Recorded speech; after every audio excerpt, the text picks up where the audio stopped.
Ce que je voulais faire avec vous ce soir, c'est partager quelques idées qu'on trouve dans l'Épître aux Colossiens et quelques idées que nous trouvons dans le Nouveau Testament plus globalement au sujet de notre identité et notre identité qui est construite en Christ. Nous vivons dans un monde, dans l'Occident européen, un monde qui est en perte de sens et qui est en perte d'identité. Si en dehors de l'Église, on pose aux gens la question, mais répondez, dites-moi, qui êtes-vous? Nous allons trouver toutes sortes de réponses diverses et variées. Et je crois que l'une des raisons que nous trouvons et nous entendrons tellement de réponses différentes, c'est parce que nous vivons dans un monde qui nie l'existence d'un créateur et qui nie l'existence d'une création, que nous sommes des êtres créés par Dieu. Il y a quelques années, Max Donner a enseigné à Genève un séminaire sur l'athéisme et il a cité un chercheur en biologie qui est très très célèbre, Francis Crick, qui a écrit un livre sur la condition humaine basé sur ses recherches sur l'ADN, sur la biologie moléculaire et l'humanité. Et voici son constat au sujet de l'identité humaine. Vous, vos joies et vos peines, vos souvenirs et vos ambitions, votre perception de l'identité personnelle et du libre arbitre ne sont en fait rien de plus que le fonctionnement d'un vaste assemblage de cellules nerveuses et de leurs molécules associées. Vous n'êtes rien d'autre qu'un paquet de neurones. Et donc pour Francis Crick, qui nie l'existence de Dieu, qui nie l'existence d'un monde spirituel, qui est un matérialiste philosophique, il dit quel est le résultat de cette vision du monde qui nie Dieu et qui nie le spirituel? Bon, nous sommes un paquet de cellules qui n'ont ni identité, ni libre arbitre. Nous ne sommes en fait rien. Et ça, c'est la philosophie de notre monde. Okay? C'est la philosophie sous-jacente de notre société et de notre culture. Mais que faire dans cette situation? Bon, la réponse, c'est si nous n'avons aucune identité qui nous est propre, car nous venons de nulle part et nous allons nulle part, nous sommes le fruit du hasard, la réponse, c'est de se créer sa propre identité, de trouver dans la vie, dans notre expérience, des choses sur lesquelles on peut construire notre identité, des choses sur lesquelles on peut se baser pour répondre à cette question fondamentale, qui suis-je?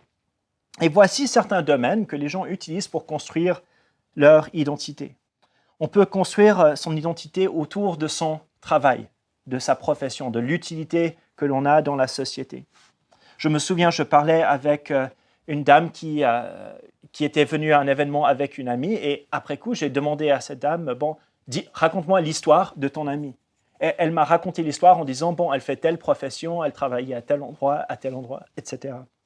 Et je ne sais pas si c'était cette femme qui voyait les gens à travers la perspective de la profession ou si c'était son ami qui se voyait en fonction de la profession. Mais voilà une manière, raconte-moi ton histoire. Bon, voici le travail que je fais, une identité construite sur le travail. Beaucoup de personnes construisent leur identité ou trouvent leur identité autour de la nationalité ou de leur ethnie. Je suis suisse, je suis français, je suis bernois, je suis genevois ou vaudois. Et c'est cette identité ethnique, identité nationale ou cantonale qui devient le marqueur de qui nous sommes.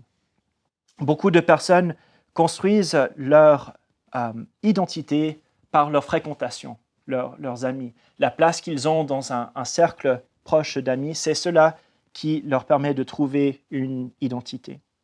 Des gens cherchent l'identité dans leurs relations amoureuses. Bon, j'ai une femme, j'ai un mari, j'ai une copine, j'ai un petit copain. Et là, je sens que j'ai de la valeur, que je trouve mon identité dans ces relations. Des gens cherchent leur identité dans l'apparence. Si je peux avoir un corps qui est beau, qui est admiré par les autres, alors j'ai de la valeur. Qui suis-je? Je suis l'image que je projette de moi-même sur du point de vue physique. Des gens chercheront leur identité dans la réussite, les réussites de leur vie et se définissent en fonction des prix qu'ils ont reçus, des grands projets qu'ils ont accomplis. Ou au contraire, certains qui se définissent en fonction des échecs de leur vie, Qui suis-je? Bon, je suis le résultat de tous ces échecs de ma vie. Des gens chercheront encore leur identité dans l'approbation des autres. Nous vivons dans une culture qui nous pousse de plus en plus à trouver l'identité dans les désirs sexuels. On parle aujourd'hui d'identité de genre, qui ne parle pas de notre corps physique, mais des désirs que nous avons d'appartenir à un genre ou un autre. On parle d'identité sexuelle, qui veut simplement dire donc que les attirances et les pulsions sexuelles que nous avons forment notre identité. Des gens cherchent leur identité dans leur statut social, et oui, on peut aussi construire son identité sur les péchés que nous avons commis. Donc, qui es-tu? Donc, je suis tous ces péchés que j'ai faits au fil de ma vie. Et nous regardons toutes ces différentes options qui se présentent aux gens, ces différentes solutions que les gens utilisent pour répondre à cette question « Qui suis-je? Qui suis-je » Mais nous avons besoin de comprendre que nous ne sommes pas définis par le groupe auquel nous appartenons. Nous ne sommes pas définis par notre parti politique, par notre pays, par notre équipe sportive, par nos possessions, par notre célébrité ou notre réputation. Nous ne sommes pas définis par notre travail ou par nos loisirs. Tous ces éléments peuvent être des facteurs de notre identité et de notre histoire. Ces choses peuvent être des tentatives que nous avons utilisées pour trouver notre identité. Mais ces choses-là ne définissent pas qui nous sommes. C'est seulement Dieu qui définit qui nous sommes, quelle est notre identité. Et la Bible cherche à nous informer, à nous dire qui nous sommes, qui Dieu voit lorsqu'il nous regarde.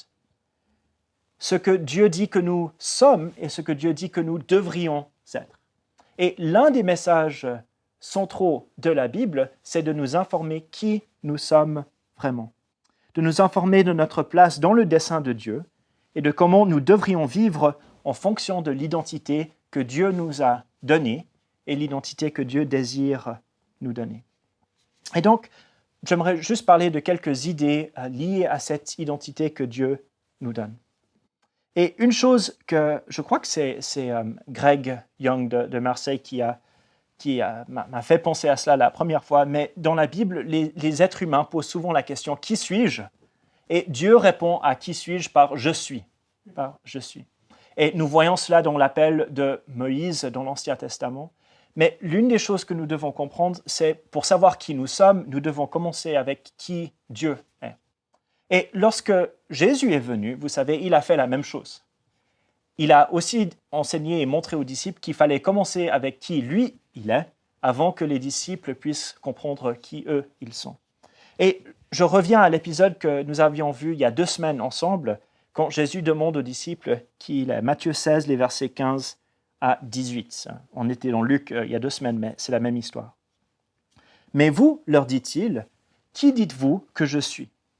Simon-Pierre répondit, « Tu es le Christ, le Fils du Dieu vivant. » Jésus reprit la parole et lui dit, « Tu es heureux, Simon, fils de Jonas, car ce ne sont pas la chair et le sang qui t'ont révélé cela, mais mon Père qui est dans les cieux. Et moi, je te dis que tu es Pierre, et que sur cette pierre je bâtirai mon Église, et que les portes du séjour des morts ne prévaudront pas contre elle. » Notez bien, une fois que Simon a reconnu qui est Jésus et qu'il a compris, même si ce n'est pas complètement, mais il a compris qui est Jésus, Jésus dit, c'est juste, et maintenant je vais te dire qui toi tu es, et la place que toi tu occupes dans mon dessein. Et ce rôle que Pierre et les autres apôtres auront pour bâtir, pour être les co-ouvriers avec Christ pour bâtir son Église. Mais notons bien que c'est Dieu qui définit qui nous sommes, et Christ qui définit qui nous sommes. Ce n'est pas nous-mêmes, ce ne sont pas les circonstances et les événements de notre vie, ce n'est pas la société et les fréquentations que nous avons. C'est Dieu qui nous définit et qui désire que nous apprenions à nous définir aussi en fonction de lui. Et donc, ce passage, qui sera le passage thème de notre retraite, Colossiens 2, les versets 6 à 7, dit ceci. « Ainsi, comme vous avez reçu le Christ Jésus, le Seigneur, marchez en lui. Soyez enracinés et fondés en lui, affermis dans la foi d'après les instructions qui vous ont été données et abondez en actions de grâce. Certaines traductions disent « Comme vous avez reçu le Christ Jésus le Seigneur, vivez en lui, soyez enracinés et construisez-vous en lui. » Mais l'idée dans ces passages, c'est que de vivre, d'avoir reçu Christ, cela signifie une nouveauté de vie, une nouvelle identité qui est en train de se former au fil du temps, mais qui est centrée pleinement sur la personne et l'œuvre de Christ. Et pour ces chrétiens de Colosse, le message qu'ils devaient recevoir, c'était lorsque eux se voyaient eux-mêmes, lorsqu'ils se posaient la question « Qui suis-je ?», ils devaient regarder à Christ et vivre en Christ, marcher en Christ, se construire en Christ. Mais pour répondre à cette question « Qui suis-je ?», ils regardaient à qui est Jésus. Et donc, trois éléments, trois manières que Jésus forme l'identité des chrétiens que nous voyons. La première chose, et on va faire en ordre chronologique en commençant avec la conversion. La première chose, la première manière que Jésus forme notre identité, c'est que l'histoire de Jésus devient notre histoire à chacun d'entre nous à la conversion. Nous avons tous une histoire. Vous savez, nous avons une naissance, une famille, les choses que nous avons vécues, des réussites et des échecs. Nous avons tous des péchés qui nous ont éloignés et qui nous ont séparés de Dieu. Et l'histoire de notre vie sans Christ, c'est l'histoire de quelque chose qui commence bien et beau et béni par Dieu, mais qui finit en échec et en naufrage complet. Ça, c'est l'histoire de chaque vie humaine sans Christ, vous savez. Mais l'histoire de Christ n'est pas cette même histoire. L'histoire de Christ est une vie vécue pleinement dans la volonté de Dieu. Une vie pleinement vécue dans le service et l'accomplissement du dessein de Dieu. Et une vie qui va non pas vers la mort et la destruction, mais vers la mort, la résurrection et la victoire finale sur toute chose. Et l'histoire de Jésus est radicalement différente de notre histoire, n'est-ce pas? Mais ce que nous apprenons dans les Écritures, c'est qu'à travers la conversion et le baptême, l'histoire de Jésus devient notre histoire. Ou peut-être une autre manière qu'on peut dire, c'est que à travers la conversion et à travers le baptême, Dieu nous invite à entrer dans l'histoire de Jésus et à laisser notre histoire derrière nous. Dans Colossiens 2, les versets 12 et à 14, nous lisons ceci.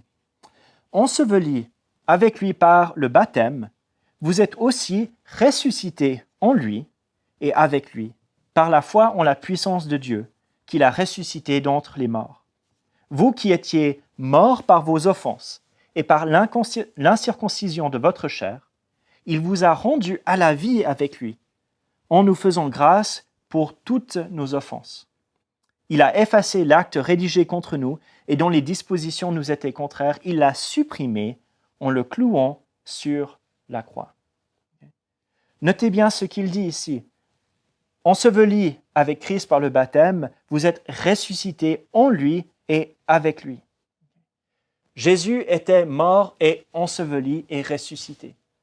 Et il dit, et c'est votre histoire aussi. Vous êtes mort et enseveli avec Christ et vous êtes ressuscités aussi. Bon, aucun des chrétiens de Colosse n'avait eu l'expérience littérale, physique, d'être mort physiquement, d'être enterré et ressuscité. Mais ils avaient tous vécu ce moment du baptême. Et dans leur baptême, ils sont entrés dans l'histoire de Jésus, mort, enseveli et ressuscité. Et comme on verra dans d'autres passages, élevé à la droite du Père dans la gloire aussi. Cette idée revient au chapitre 3, les versets 1 à 4, où Paul écrit « Si donc vous êtes ressuscités avec le Christ, cherchez les choses d'en haut, où le Christ est assis à la droite de Dieu. Pensez à ce qui est en haut et non à ce qui est sur la terre, car vous êtes morts et votre vie est cachée avec le Christ en Dieu.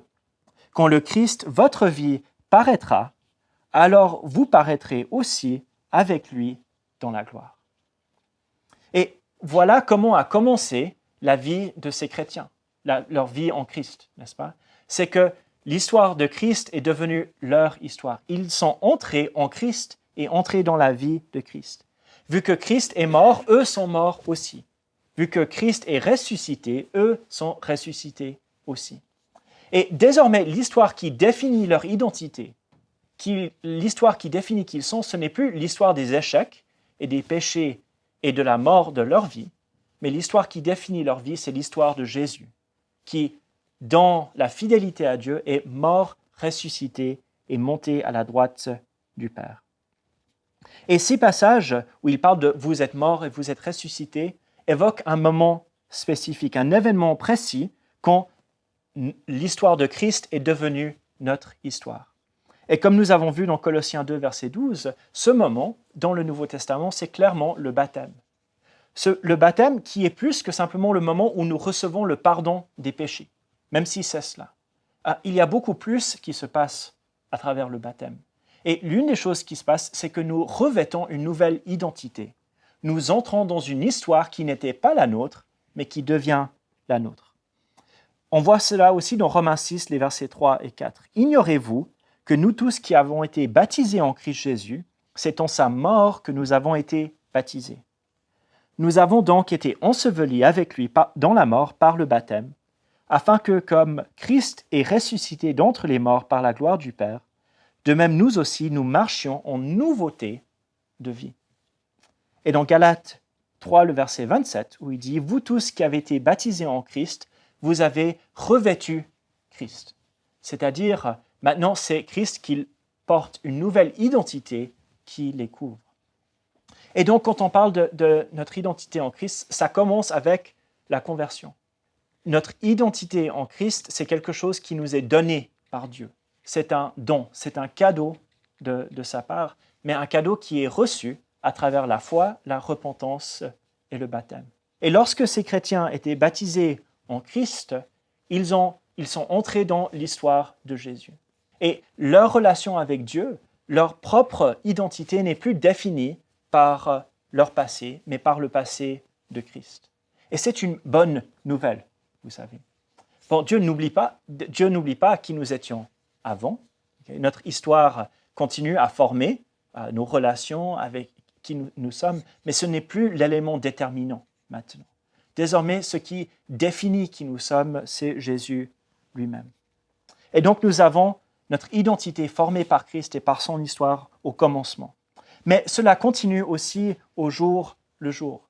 Car si Christ est mort, il est ressuscité, il règne à la droite de Dieu, il a aussi inauguré une nouvelle sorte d'humanité à travers la résurrection.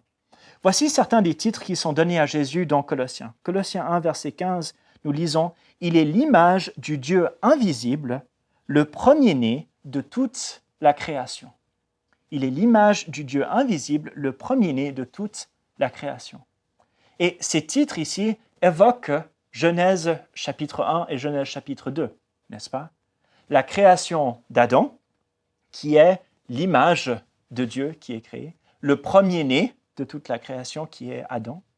Mais Paul n'est pas en train de dire ici que Jésus, c'est Adam, okay? Une réincarnation d'Adam ou la résurrection d'Adam.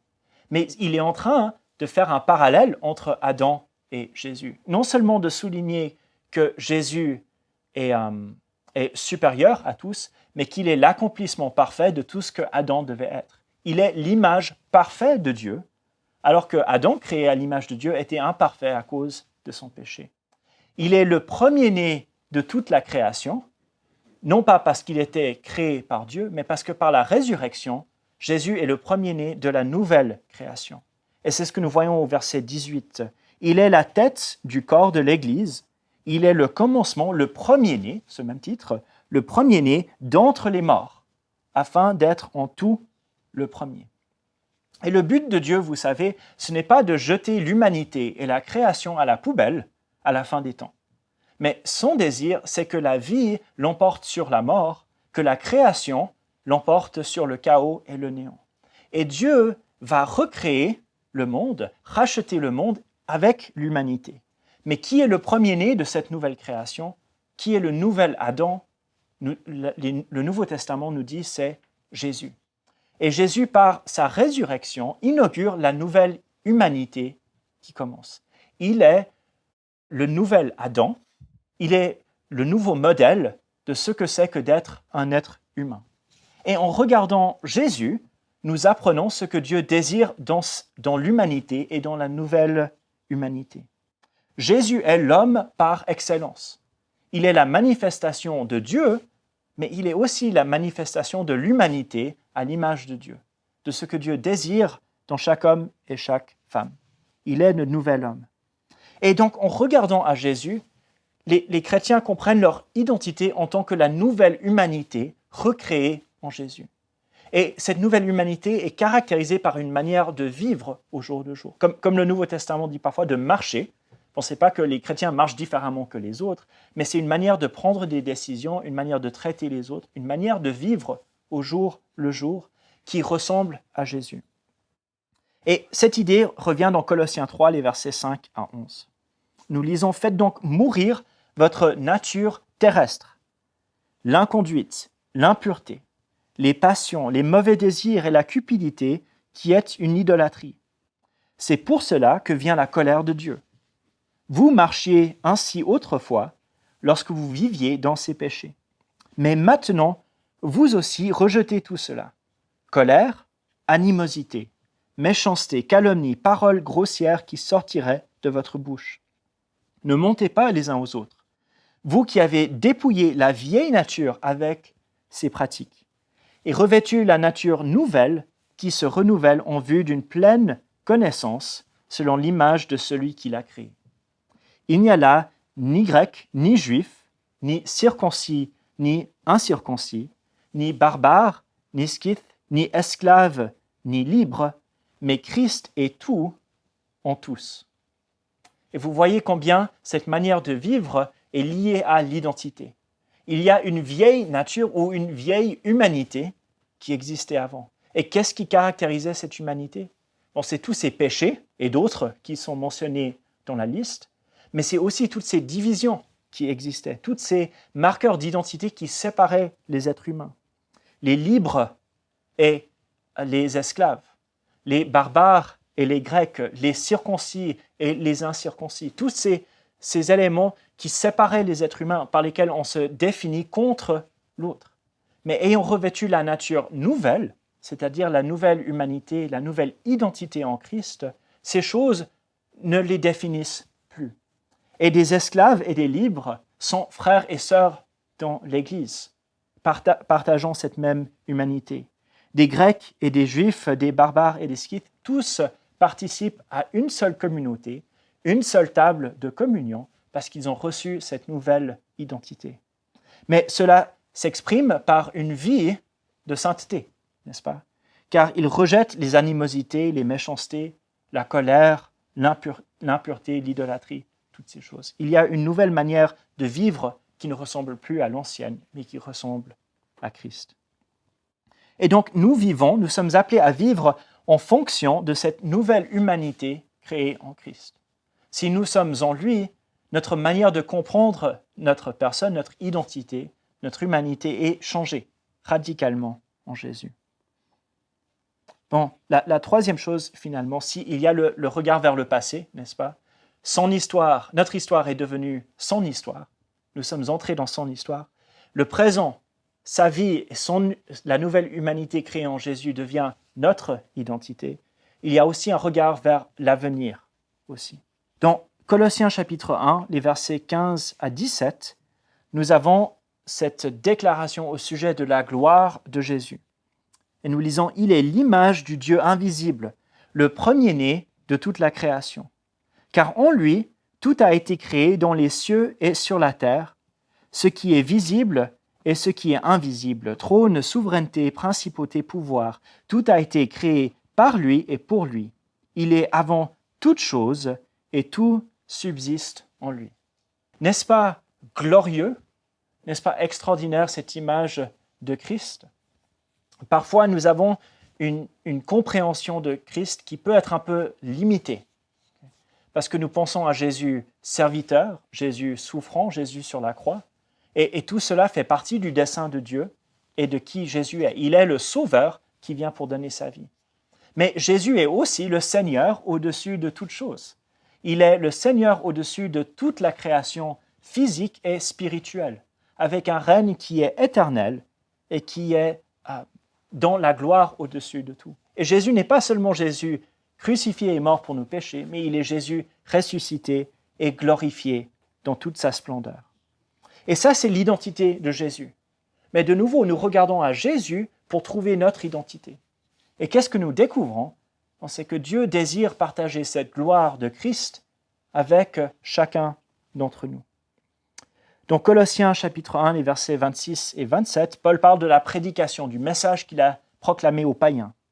Il parle de ce message qui est le mystère caché de tout temps et à toutes les générations, mais dévoilé maintenant à ses saints, à qui Dieu a voulu faire connaître quelle est la glorieuse richesse de ce mystère parmi les païens, c'est-à-dire, donc voici le mystère, Christ en vous, l'espérance de la gloire. Christ en vous, l'espérance de la gloire. Quelle gloire? Bon, celle que nous avons déjà vue, n'est-ce pas? C'est la gloire de Jésus qui règne au-dessus de toutes choses. La gloire de celui à travers qui tout a été créé dans les cieux et sur la terre. La gloire de celui qui est à la droite du Père, en qui toute la sagesse de Dieu est révélée, en qui sont toutes choses et en qui nous avons toutes choses. C'est cette gloire-là que nous espérons. Et c'est cette gloire-là que Dieu partage avec nous en Jésus-Christ. Et donc, notre identité inclut aussi la gloire de Jésus. Qui sommes-nous?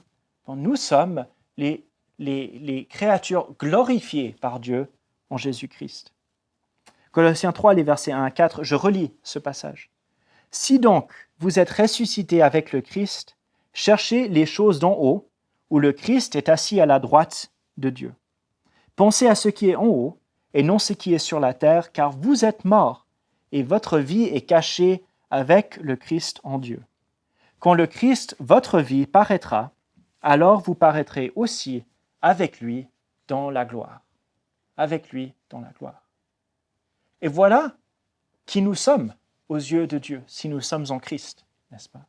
Nous sommes ceux qui ont leur vie cachée en Jésus glorieux et qui auront cette gloire révélée pour chacun d'entre nous aussi.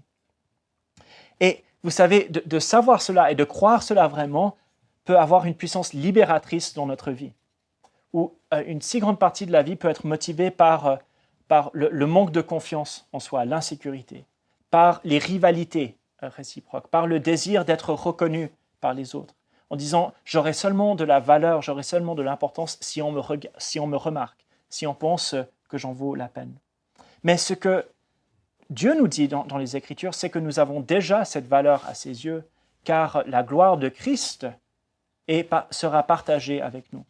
Non pas parce que nous le méritons, mais parce que Christ est plein de miséricorde, plein de bonté et de grâce envers nous. Et il se prépare à partager cette grâce. Et donc, qui sommes-nous? Bon, nous ne sommes pas des moins que rien. Nous ne sommes pas un paquet de neurones qui vient de nulle part et qui va nulle part. Mais nous sommes créés pour la gloire qui est celle de Christ et que nous allons partager un jour aussi. Et Dieu nous voit déjà avec cet honneur et cette gloire qu'il prépare pour nous. Et c'est un message merveilleux. Et donc, qui sommes-nous? Bon, nous sommes des hommes et des femmes qui ont reçu l'histoire de Jésus, qui sont entrés dans son histoire. Et c'est l'histoire de Christ qui définit notre vie. Donc, qui sommes-nous? Nous sommes participants à la nouvelle humanité inaugurée par Christ. Une nouvelle humanité qui détruit les séparations entre les êtres humains, mais une nouvelle humanité aussi qui nous apprend à vivre autrement dans la sainteté. Et qui sommes-nous? Nous sommes des hommes et des femmes destinés pour la gloire en Christ et qui ont reçu cet honneur de la part de Christ déjà maintenant. Si nous savons qui nous sommes vraiment, nous pourrons donc vivre autrement. Et l'une des choses que nous voulons faire, c'est de grandir dans cette identité en Christ. Et donc concrètement, qu'est-ce que nous pouvons faire?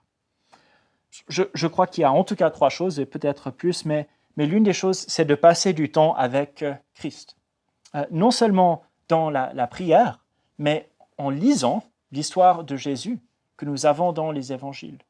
En lisant des épîtres comme Colossiens ou les autres épîtres du Nouveau Testament, en posant cette question, mais qui est Jésus? Qui est Jésus?